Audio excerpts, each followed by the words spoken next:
on over here. Okay, I'm here. All right, so here's the thing. You told me I needed to get my seedlings planted for the fall. Yeah, good time. And so I did that, and then I noticed there was all this information on the back. It tells me like when they're going to germinate. So I put germinate 3 to 5 days because I would come out here every single morning to see if they sprouted. And yeah, I love that. So you got 3 to 10 days germination. You got your plant date right there. Right, so that's when I actually put them in. Awesome. And then, but then I'm like, when do I get to eat? When are you going to eat them? And so I see you got on there. So it'll be January 15th for the broccoli. Right, because this is the thing. On the back of the seeds, it tells you the days to maturity is 45 days. Well, I don't like doing that much math. So I don't want to be like, oh, 45 plus October 29th. I'm not like a... You're not alone. No one loves to do that. So that's one of the things that bugs me about seed packets is because it gives date.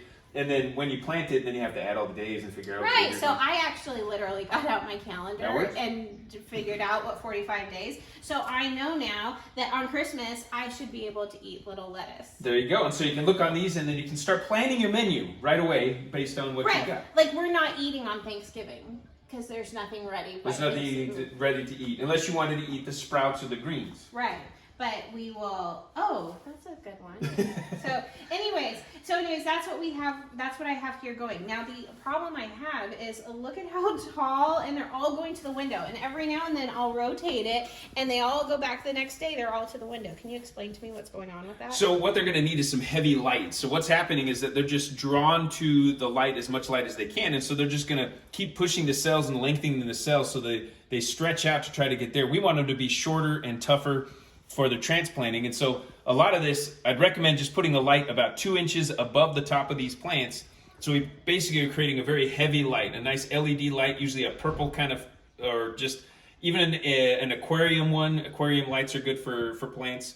But if you can find the grow lights, I mean, thanks to the marijuana industry, the cannabis industry, the prices of these kind of things have come down dramatically. So you can get a 12 by 12 or a 12 by 24 array that could easily go over the top of that, even a clip-on ones. I've seen some clip-on lights, but you want to get it as close to about 2 inches above them at most to help them strengthen up. Now, a lot of these aren't going to survive that transition, so some of these you can literally nip off and eat.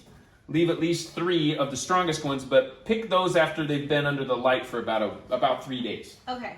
And then when I trim them, how many do I want per plant? Like how many little lettuce do I want per box? At this size, I'd still keep about 3 per pot. Okay, great. But as it grows, you may end up harvesting out the baby greens and then leaving the other 2. So you have a few times that you can eat them. Even before the harvest date, you'll be able to snack along the way. Get a little taste of stuff, especially the cabbages and the broccoli. Hors d'oeuvres for Thanksgiving. There you go. You got little microgreens that you can then put on as a little garnish on top of whatever you get. Okay, great. Thanks. You're welcome.